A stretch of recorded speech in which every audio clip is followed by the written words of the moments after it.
Mga kaabengers, pagkatapos nga pala natin magluto ng ating lumpiang sariwa o hubad, eto na yung mga sangkap natin para sa ating sauce.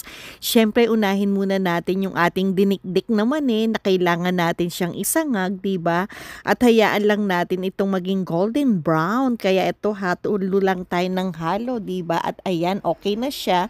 And then, of course, yung ating sauce, di ba? Sa isang tubig, ilagay muna natin yung ating brown sugar, and then yung ground pepper, at course yung asin, 'di ba? At lagyan na rin natin ng toyo pampakulay, 'di ba? Sa ating kaserola na may tubig, 'di ba? At hayaan lang muna natin ito ay matunaw yung ating brown sugar. Haluin natin mabuti at matunaw yung brown sugar, and then tsaka na natin i-on yung ating kalan, 'di ba? And then of course, habang inaantay natin na kumulo yung ating sauce, naglagay na rin pala tayo ng tubig para sa ating flour, 'di ba? Ayan na, tinunaw natin yung flour, 'di ba? At ayan, kumukulo na yung ating sauce.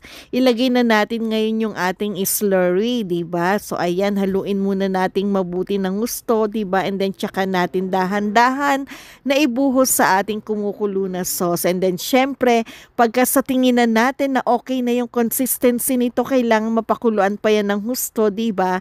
And then idadagdag natin diyan ang ating bawang, 'di ba? Kailangan maraming bawang yung ating ilalagay para mas lalong sumarap yung sauce natin, 'di ba? And then haluin lang uliun natin ito, and then pagkatapos nga niyan, 'di ba? Ilalagay na natin yung ating sinangag naman Hindi ko nga pala siya nilagay lahat kasi syempre pang ibabaw ko pa yon sa ating gulay, 'di ba? Kaya ayan, 'di ba?